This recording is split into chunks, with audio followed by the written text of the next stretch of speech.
إن الحمد لله نحمده ونستعينه ونستغفره ونؤمن به ونتوكل عليه ونعوذ بالله من شرور أنفسنا ومن سيئات أعمالنا من يهده الله فلا مضل له ومن يضلله فلا هادي له ونشهد أن لا إله إلا الله وحده لا شريك له ونشهد أن سيدنا وسندنا وحبيبنا ومولانا محمدا عبده ورسوله أما بعد فأعوذ بالله من الشيطان الرجيم بسم الله الرحمن الرحيم يا بني أقم الصلاة وأمر بالمعروف وانه عن المنكر واصبر على ما أصابك إن ذلك من عزم الأمور ولا تصاعر خدك للناس ولا تمش في الأرض مرحا إن الله لا يحب كل مختال فخور وقال النبي صلى الله عليه وسلم لا يدخل الجنة من كان في قلبه مثقال ذرة من كبر أو كما قال عليه الصلاة والسلام سبحانك لا علم لنا إلا ما علمتنا إنك أنت العليم الحكيم رب اشرح لي صدري ويسر لي أمري واحلل عقدة من لساني يفقه قولي إن الله وملائكته يصلون على النبي يا أيها الذين آمنوا صلوا عليه وسلموا تسليما সকলে দুরূদ শরীফ পড়ি আল্লাহুম্মা সাল্লি আলা মুহাম্মাদিন ওয়া আলা আলি মুহাম্মাদ كما صليت على إبراهيم وعلى آل إبراهيم إنك حميد مجيد اللهم بارك على محمد وعلى آل محمد كما باركت على إبراهيم وعلى آل إبراهيم إنك حميد مجيد اللهم صل على محمد وعلى آل محمد كما صليت على إبراهيم وعلى آل إبراهيم إنك حميد مجيد اللهم بارك على محمد وعلى آل محمد كما باركت على إبراهيم وعلى آل إبراهيم إنك حميد مجيد رب صل وسلم دائما أبدا على حبيبك خير خلق كلهم بلغ العلا بكماله كشف الدجى بجماله صلوا عليه وآله بلغ العلا بكماله كشف الدجى بجماله حسنت جميع خصاله صلوا عليه وآله الحمد لله আল্লাহ তাআলার অশেষ মেহেরবানি এবং দয়া যে আল্লাহ রব্বুল আলামিন আমাদেরকে জুমাদুল উলার 29 তারিখ পবিত্র জুমার দিনে শত ব্যস্ততা রেখে আল্লাহ তাআলার হুকুম পালন করার জন্য আমরা মসজিদে একত্রিত হতে পেরেছি, এজন্য শুকরিয়া আদায় করতেছি আলহামদুলিল্লাহ। বিগত কয়েক দিন আগে যে দীর্ঘ 16-17 বছর শাসন যিনি করছিলেন, ওনার ফাঁসির রায় হওয়াতে আমরা খুশি না নারাজ? খুশি। আমরা কিছু লোক নারাজ হয়েছে, ওরা থাকবে।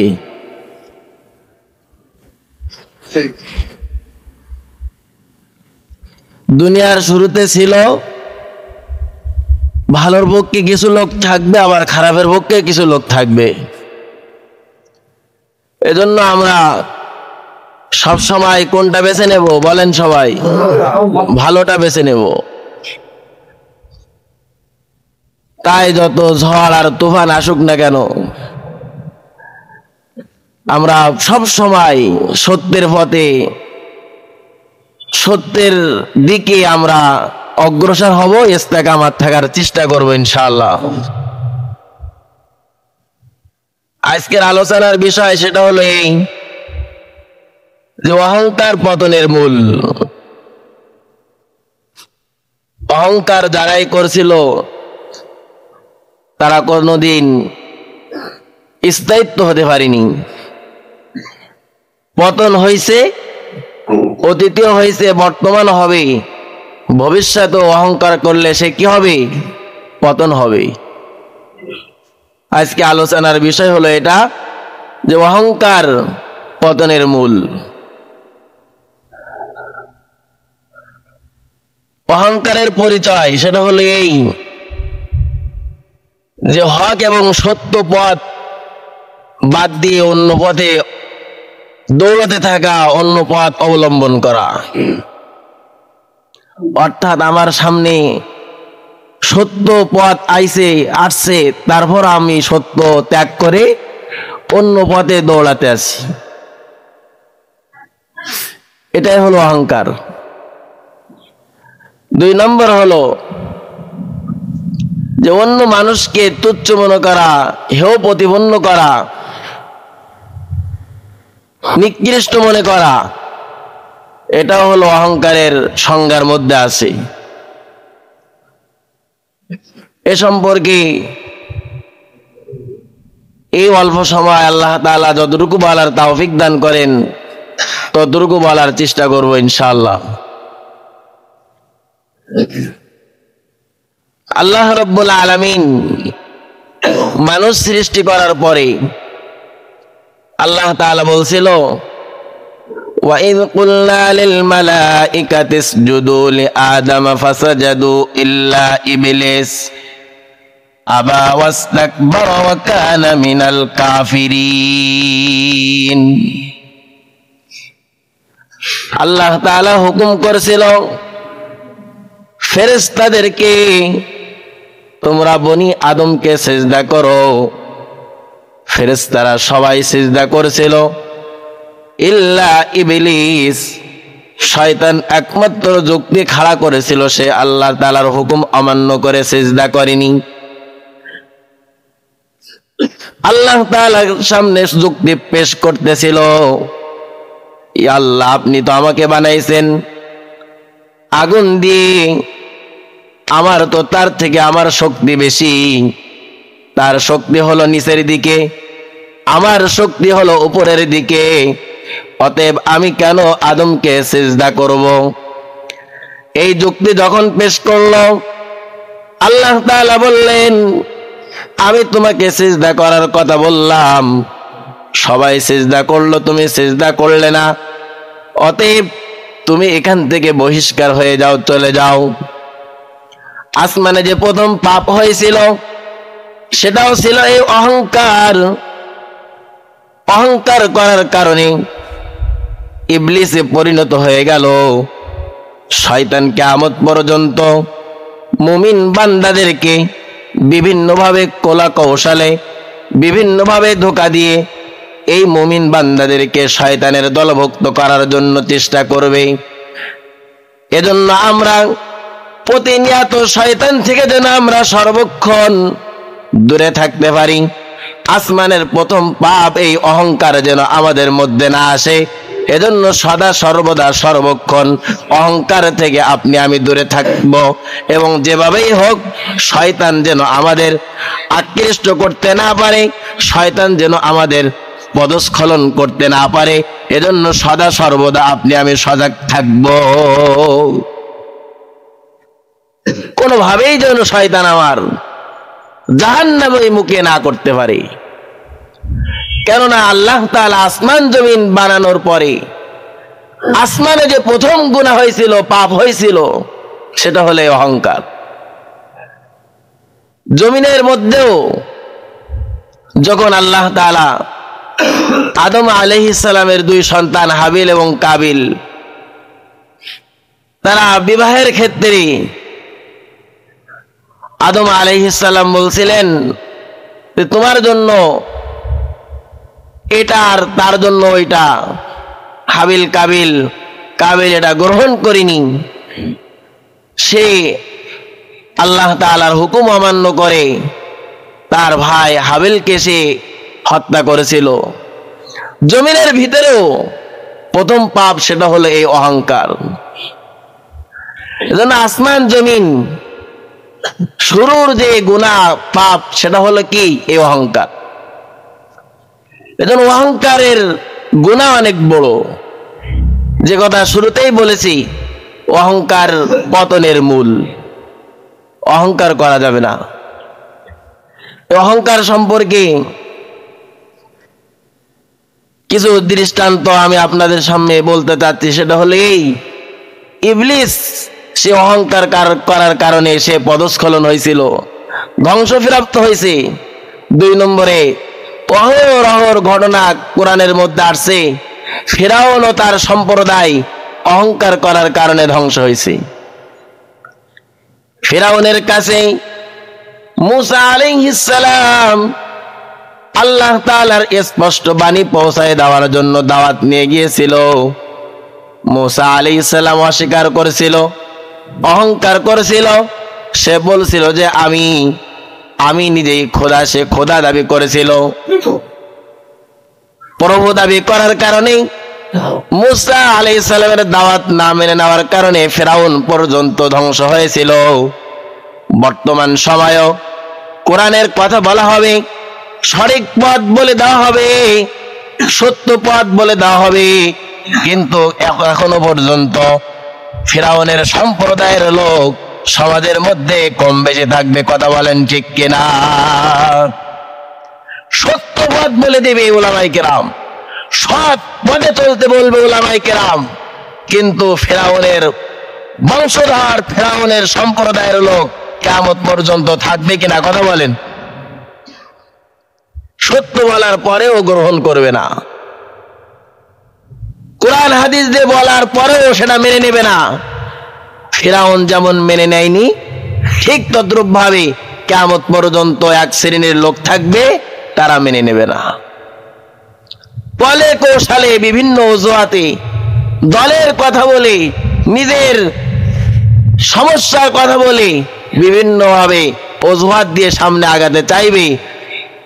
কোরআন হাদিস তারা কোনো পরোয়া করবে না। ফিরআউন যেমন ধ্বংস হয়েছিল অহংকার করার কারণে, বর্তমান সময় হোক আর সামনে ভবিষ্যতে হোক, আপনি আমি যেই বা যারা অহংকার করবে তাদের অধঃপতন, তাদের ধ্বংস কিন্তু অনিবার্য হবেই হবে, এতে কোনো সন্দেহ নাই। এজন্য অহংকার করা যাবে না। ফিরআউন অহংকার করে টিকতে পারিনি, আপনি আমি অহংকার করে টিকতে পারবো না। কোরআনের মধ্যে আসছে আদ সম্প্রদায়ের লোক অহংকার করেছিল। আদ জাতির কাছে হুদ আলাইহিস সালাম আল্লাহ তাআলার স্পষ্ট বাণী পৌঁছায় দিয়েছিল, কিন্তু তারা গ্রহণ করেনি, তারা অহংকার করেছিল। এমনিভাবে সামুদ গোত্রের লোক অহংকার করেছিল, আল্লাহর নবী সালেহ আলাইহিস সালাম তাদের কাছে স্পষ্ট বাণী পৌঁছাইছিল, তারা সেটা গ্রহণ করেনি, অহংকার করেছিল। বর্তমান সময়ও আল্লাহর নবীর সময় যারাই অহংকার করেছে তারাই ধ্বংস হয়েছে। কোরআন থেকে যারা সত্য পথ বেছে নেয়নি, কোরআনের মুখে যারা হয়নি, তারা ধ্বংস হয়েছে। আপনি আমিও যদি কোরআন থেকে দূরে সরে যাই, সত্য কথা থেকে যদি লাঞ্ছিত হয়ে অন্যদিকে চলতে থাকি, আপনার আমারও ধ্বংস অনিবার্য হবে, এতে কোনো সন্দেহ নেই। কি সন্দেহ আছে নাকি বলেন? কোনো সন্দেহ নেই। হক কথা যেটা, সত্য কথা যেটা, সৎ পথ যেটা, সেটা ছেড়ে যদি আমি অন্যদিকে দৌড়াতে থাকি, অন্য দলকে আমি আঁকড়ে ধরতে থাকি, আপনার আমার ধ্বংস হবে না, এই গ্যারান্টি কেউ দিতে পারবে বলেন? একমাত্র মুক্তি দেওয়ার পথ হলো কোরআন আর হাদিস।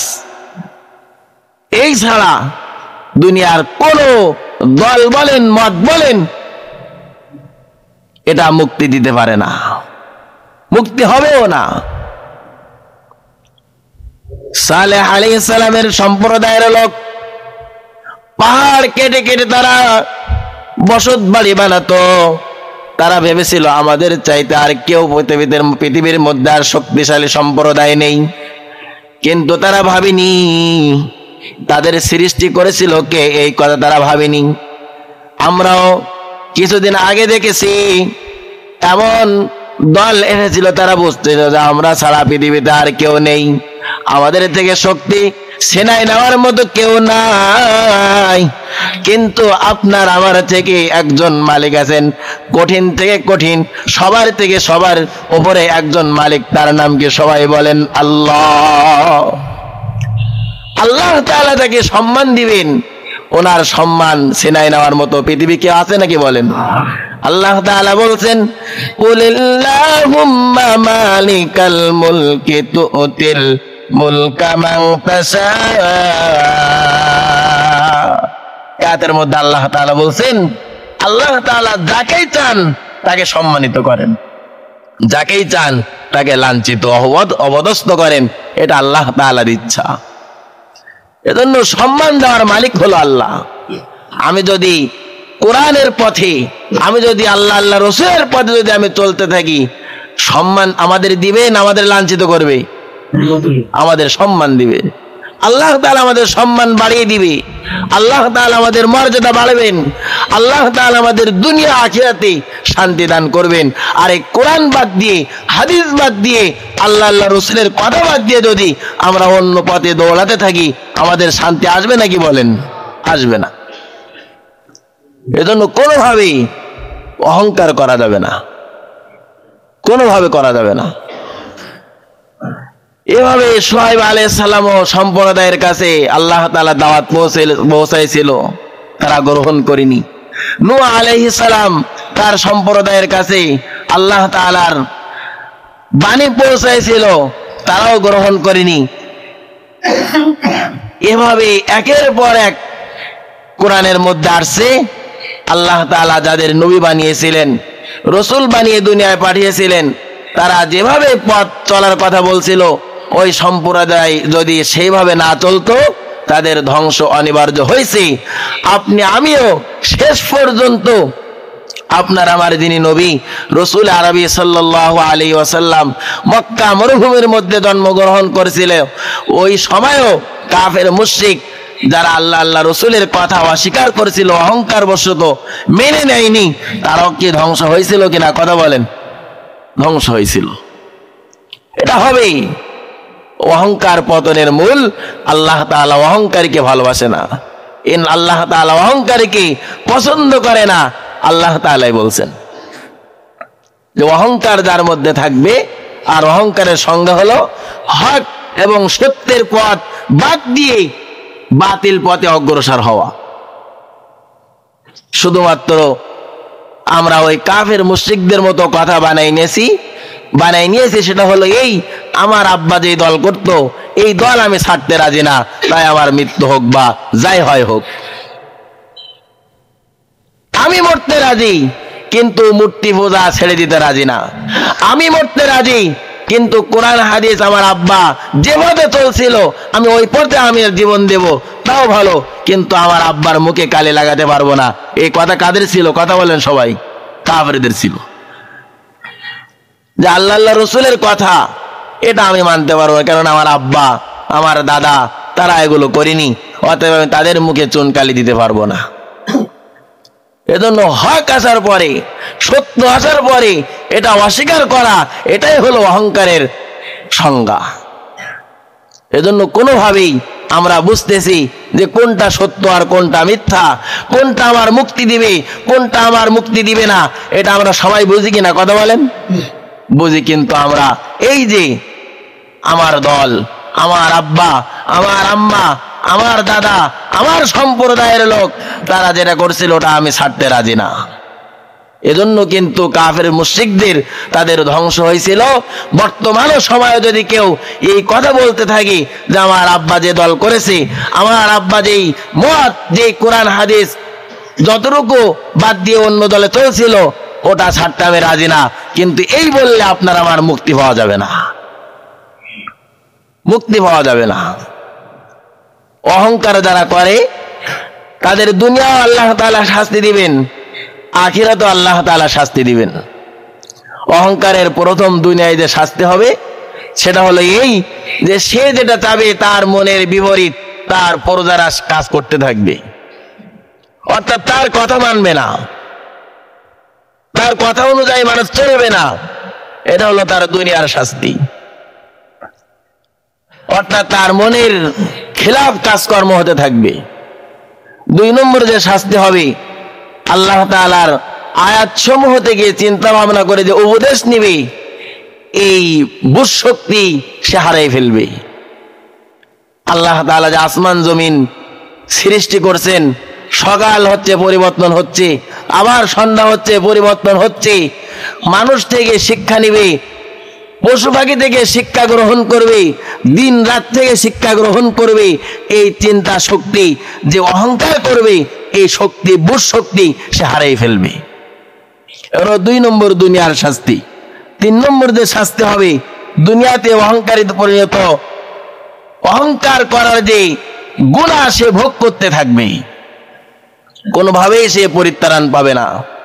4 নম্বর যে অহংকার করলে যে শাস্তি হবে সেটা হলো এই অহংকারকারীদের থেকে নিয়ামত ছিনাই না হবে, অর্থাৎ আল্লাহ তাআলা যে নিয়ামত এটা আস্তে আস্তে অহংকারী যেই করবে তার থেকে ছিনাই না হবে। অর্থাৎ অহংকার করলে দুনিয়ায় এই শাস্তিগুলো আপনার আমার হবে। 5 নম্বর যে শাস্তি হবে, ভূমিকম্প, কবরে আযাব হবে, দুনিয়ায় ভূমিকম্প হবে। অনেকে হয়তো বা দেখছেন বা বুঝছেন, এই যে ঘন্টা 1 বা 2 ঘন্টা আগে আমাদের বাংলাদেশে কিন্তু ভূমিকম্প হয়েছে। অনেকে বুঝতে পেরেছেন, অনেকে হয়তো বা বুঝতে পারেননি। এই যে ভূমিকম্প হলো, এটা কিন্তু আপনার আমার সতর্ক করে দিচ্ছে, যখন দেখবেন ভূমিকম্প হবে, যখন আল্লাহ তাআলার গজব আসবে, তখন আল্লাহ তাআলা আমাদের সতর্ক করে দেওয়ার জন্য এ সকল আযাব দিয়ে থাকেন। এ সকল আযাব আসে কেন? কিতাবের মধ্যে আসছে, যখন মানুষ গুনাহের দিকে অগ্রসর বেশি হয়, ধাবিত বেশি হয়, কোরআন হাদিস বাদ দিয়ে অন্য পথে দৌড়াতে থাকে, তখন আল্লাহ তাআলার গজব দিয়ে মানুষদেরকে আবারও সত্য পথে, হকের পথে, সৎ পথে আনার চেষ্টা করেন। এজন্য আল্লাহ তাআলা ভূমিকম্প বিভিন্নভাবে আযাব গজব দিয়ে আমাদেরকে আবার সৎ পথে আসার কথা বলেন। এই যে আমরা এখন বর্তমান সবাই বুঝতেছি যে এটা সত্য, বুঝতেছি যে এটা কোরআন হাদিস অনুযায়ী এই পথে চলতে হবে, কিন্তু আমরা নিজেদের কারণে, নিজেদের দলের কারণে আমরা হাজার কথা উলামায়ে কেরাম বলার পরেও আমরা যে আসতেছি না, এটা আমাদের ক্ষতি হবে না উলামায়ে কেরামের ক্ষতি হবে? সবাই বলেন। উলামায়ে কেরামের কোনো ক্ষতি হবে না, ক্ষতি একমাত্র আপনার আমারই হবে। কোরআন যদি বাদ দিয়ে, কোরআন থেকে যদি সরে যায়, আল্লাহ তাআলা বলছেন সূরা তাহার মধ্যে, ওমান আরাযা আন যিকরি ওমান আরাযা আন যিকরি ফাইন্না লাহু মাঈশাতান যানকা ওয়া নাহশুরুহু ইয়াওমাল কিয়ামাতি আমা। কিয়ামতের ময়দানে আল্লাহ তাআলা আপনার আমার কিন্তু তুলবেন। ওই সময় আপনি আমি দুনিয়া থেকে যদি, কোরআন থেকে যদি মুখ সরাই নেই, কোরআন হাদিস থেকে যদি মুখ সরাই নেই, যেমন ভাবে এই দুনিয়ার উপর আপনি মুখ সরাই নিব, কিয়ামতের ময়দানে কিন্তু আপনি আমি অন্ধ হয়ে কিয়ামতের ময়দানে উঠব। ওই সময় আপনি আমি আল্লাহ তাআলার কাছে প্রশ্ন করব, ইয়া আল্লাহ, আপনি তো আমার দুনিয়ার মধ্যে আমার চক্ষু দান করেছিলেন, আমি দুনিয়ার মধ্যে আমার চোখ দিয়ে আমি বহু কাজ করেছি, আমার ব্যক্তিগত কাজ করেছিলাম, আমার পারিবারিক কাজ করেছিলাম, আমি সব কাজ আমি চক্ষু আনছিলাম, দেখতে পেতাম, এই কিয়ামতের ময়দানে আমার কেন অন্ধ করে তুললেন? আল্লাহ আমাকে জানান। আল্লাহ তাআলা বলবেন, হে বান্দা, ওই দুনিয়ার পরে কোরআন হাদিস থেকে তুমি মুখ সরাই নিয়েছিলে, যার কারণে আজকে আখিরাতের ময়দানে আমি তোমাকে অন্ধ হিসাবে তুলেছি। এজন্য যদি এই কোরআন হাদিস থেকে যদি মুখ সরাই নেই, উলামায়ে কেরাম যেটা বলতেছেন তার থেকে যদি মুখ সরাই নেই, কিয়ামতের ময়দানে আপনি আমি কিভাবে উঠবো? সবাই বলেন, কিভাবে উঠবো? অন্ধ হয়ে উঠবো। আল্লাহ তাআলা বলছেন যে কোরআন হাদিস থেকে যদি মুখ সরাই নেই, কিয়ামতের ময়দানে আপনি আমি অন্ধ হয়ে উঠব। তো যে কথা বলতেছিলাম, যে এই যে ভূমিকম্প হলো, বুঝতে হবে যে দেশের মধ্যে গুনাহের প্রতিযোগিতা চলতেছে, কোরআন হাদিস থেকে মানুষ সরতে আছে, যার কারণে আল্লাহ তাআলা আবারও আপনার আমার সতর্ক করছেন যে কোরআনের দিকে আমরা ফেরি, হাদিসের দিকে আমরা ফেরি, আল্লাহর কথার দিকে আমরা ফেরি, নতুবা কিন্তু আপনার আমার দুনিয়া আখিরাত ধ্বংস হবে। এরপরে যখন ন্যায় বিচার না থাকে, তখন আল্লাহ তাআলা এভাবে মানুষদেরকে ফিরে আসার জন্য বলে, এই যে বিভিন্ন বালা মুসিবত দেয়, এটাও একটা কারণ। যখন ন্যায় বিচার না হয়, তখন আল্লাহ তাআলা ভূমিকম্প দিয়ে মানুষদেরকে আবার ফিরে আসতে বলে। সমাজের মধ্যে, রাষ্ট্রের মধ্যে, পরিবারের মধ্যে যখন ন্যায় বিচার না হয়, তখন আল্লাহ তাআলা এইভাবে বিভিন্ন আযাব দিয়ে মানুষদেরকে আবারও ফিরে আসতে বলেন। এজন্য আপনি আমি একটু সতর্ক হই যে আমার কোরআন হাদিস যদি যেদিকে থাকবে আমি সেদিকে থাকবো, কোরআন হাদিস যেদিকে থাকবে না, আমার যদি লক্ষ টাকাও দেয়, আমার যদি সম্পদ ভরেও দেয়, আমার যদি বিভিন্ন সাহায্য সহযোগিতা করে, তবুও আমি সেদিকে রাজি। কি কথা বলেন না কেন? রাজি না, আমি রাজি হবই না।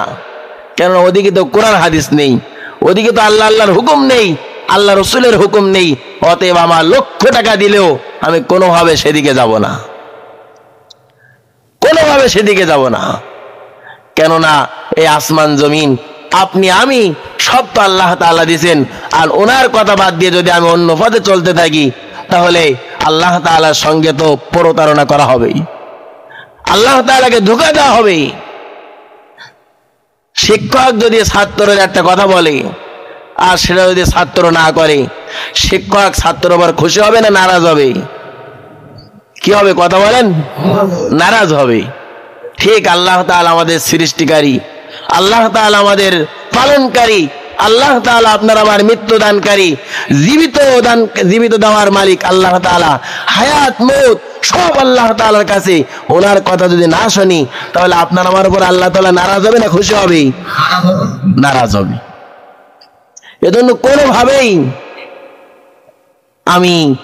আমরা আল্লাহর হুকুমের বিপরীত, হুকুমের অন্যদিকে আমরা চলবো না।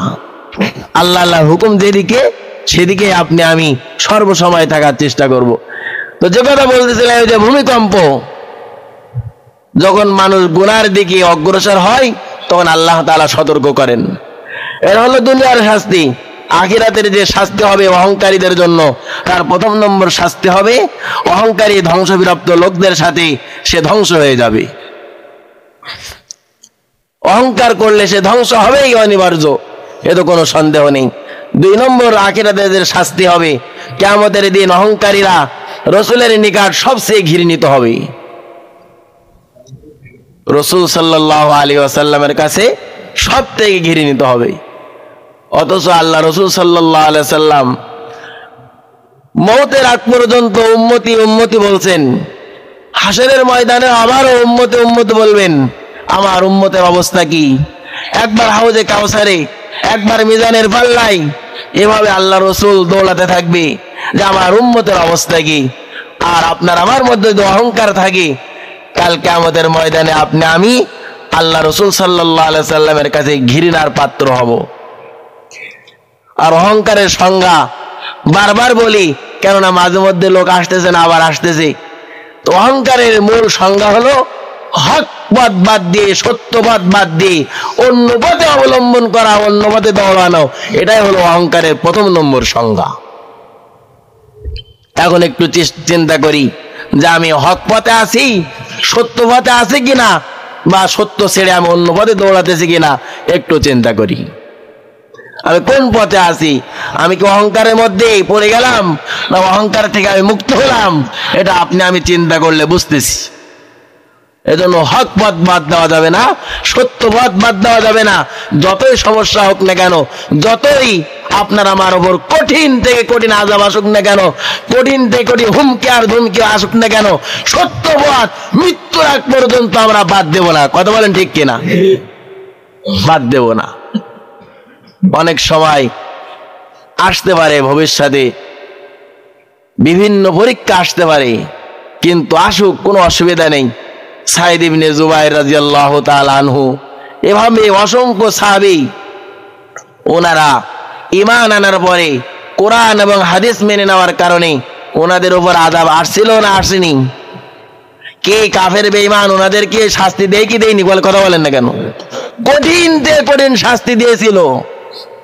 তারপরেও সাহাবায়ে কেরাম সৎ পথ বাদ দিয়ে অসৎ পথ অবলম্বন করেছিলেন নাকি? বলেন। আল্লাহর উপরে যে ঈমান আনছিল, ওনারা কি ত্যাগ করেছিলেন নাকি? বলেন। ত্যাগ করেনি। ওনারা ভাবছিল যে দুনিয়ার এই হায়াত এটা তো সীমিত, কিন্তু আখিরাতের যেই জিন্দেগি সামনে আসবে সে তো আর কখনো শেষ হবে না। ওনারা এটা মেনে সেটা গ্রহণ করেছিল যে হক একবার মেনে নিয়েছি, এটা শত বাধা আসলেও আমি হক পথ ছেড়ে দেব না। আমরাও পারবো তো ইনশাল্লাহ? বলেন। বিভিন্ন ভাবে আমাদের হক পথ থেকে, সত্য পথ থেকে আমাদের লাঞ্ছিত করার চেষ্টা করবে। সামনে সেদিন আসতেছে, কিন্তু রাতের অন্ধকারে গিয়ে আপনার কাছে 2000 টাকা দেবে। আপনি বুঝলেন যে 2000 টাকা নিয়ে মানুষের সাথে প্রতারণা করা যায় নাকি? আরে ভাই, আপনি তো তার সাথে প্রতারণা করলে এটা তো সামান্য জিনিস, কিন্তু স্বয়ং আল্লাহ রসুলের সঙ্গে প্রতারণা করলে সেটা কি কোনো ছাড় হবে নাকি? কথা বলেন। এজন্য টাকা দিক আর সম্পদ দিক আর লোভ দেখাক যে ভোট দিলে সামনে যদি আমরা পাস করি, তোর নামে 6টা কার্ড আসবে, এক নামে তোর নামে, হ্যাঁ, পঙ্গু ভাতা, বিধবা ভাতা, হ্যাঁ, শিশু ভাতা, যত ভাতার কার্ড আসুন, টিসিবির মাল সব পাবি যদি তুই আমার দলে আসিস। কারণ আমরা ওই ভাতা নেবো না আল্লাহর পথে থাকবো? এই পরীক্ষা কিন্তু সামনে আসতেছে। ওই পরীক্ষায় কিন্তু আপনার আমার পাস হওয়া লাগবে। যদি পাস করতে পারি তাহলে সফলতা, আর যদি না পাস করি তাহলে আপনার আমার জন্য ধ্বংস অনিবার্য, এ তো কোনো সন্দেহ নেই। হক পথ যদি বাদ দেই, উলামায়ে কেরাম যেদিকে যেতে বলছেন ওদিকে যদি না যে অন্য পথে চলি, তাহলে আপনি আমি হক পথে থাকলাম নাকি? বলেন। সত্য পথে থাকলাম নাকি? বলেন। থাকলাম না। আর যদি হক পথ আর সত্যের পথে না থাকি, এটাই হলো অহংকারের প্রথম নম্বর সংজ্ঞা। এজন্য ভাই, কোনোভাবেই যেন আপনি আমি অহংকার বশত ফিরাউন, নমরুদ, হামান, কারুন, ইবলিস, এভাবে যারাই অহংকার করেছিল তারাই কিন্তু ধ্বংসপ্রাপ্ত হয়েছে। বর্তমানও, ভবিষ্যতেও অতীত হয়েছে, বর্তমান হবে, ভবিষ্যতে হবে। যারাই অহংকার করবে তাদের ধ্বংস অনিবার্য। এটা কোরআন হাদিস দ্বারা আমরা বুঝতেছি। কোরআন হাদিস দ্বারা আমরা বুঝতেছি। এর জন্য কোনোভাবেই অহংকার করা যাবে না। অহংকার করলে 3 নম্বরে যে শাস্তি হবে, আল্লাহ তাআলা কিয়ামতের ময়দানে ক্ষুব্ধভাবে রাগান্বিত হবেন অহংকারীদের উপরে। আর আল্লাহ তাআলা যদি রাগান্বিত হয়ে যান, আপনার আমার কোনোভাবেই কিন্তু আল্লাহ তাআলা মুক্তি দিবে না। আল্লাহ তাআলা যেখানে রাগান্বিত হবেন সেখানে আপনি মুক্তি পাবো কিভাবে? কথা বলেন। ওই সময় আল্লাহ তাআলা বলবে, তোমরা কোরআন থেকে দূরে সরছিলে, তোমার দলের কারণে দল ডেকে আনো। দল তখন বলবে যে না আল্লাহ, তখন আপনার আমার অবস্থাটা কি হবে? এজন্য যাদের ডাকলে সুপারিশ করে, আজকে উলামায়ে কেরাম এক হাদিসের মধ্যে আসছে, কুন আলিমান আও মুতাআল্লিমান আও মুহিব্বান আও মুঈনান ওয়ালা তাকুন খামিসান।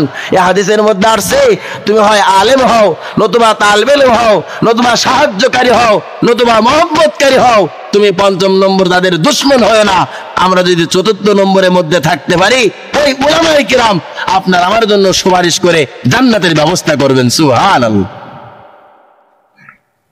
এজন্য অনেক সময় দেখা যাবে যে আমি কোরআনের পক্ষে আসার কারণেই আমার দলের লোক রাগ করতেছে, কিন্তু রাগ করে করুক, কিন্তু আল্লাহ আল্লাহ রসুলকে অখুশি করা যাবে না। কি পারবো? ইনশাআল্লাহ। আল্লাহ রাব্বুল আলামিন আমাদের সকলকে মৃত্যুর আগ পর্যন্ত অহংকার মুক্ত থেকে আল্লাহ আল্লাহর হুকুম মেনে আমরা সকলেই যেন ইমানি হালাতে আল্লাহ তাআলার দরবারে যেতে পারি, সেই তৌফিক আল্লাহ তাআলা আমাদের সকলকে দান করুক। ওয়া আখিরি দাওয়ানা আনিল হামদুলিল্লাহি রাব্বিল আলামিন।